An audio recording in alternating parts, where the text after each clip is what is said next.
good morning, good afternoon, good evening! Mamamalengke kami sa Korean Food Mart.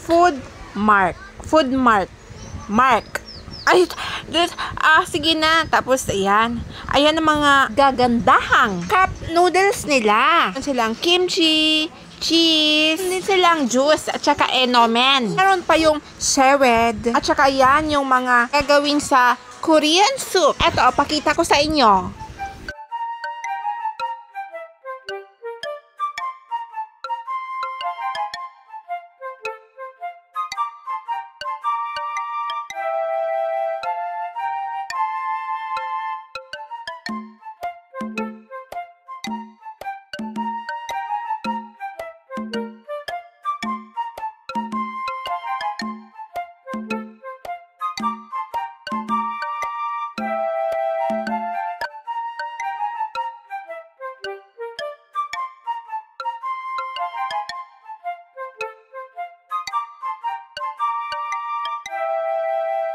Hoy, may nawawalang bata. Wala kasi siyang tsinelas. So, ayan, binayaran na lahat ni Ate Guada sa cashier. Diyan sa For You Korean Food Mart. Ganun pala.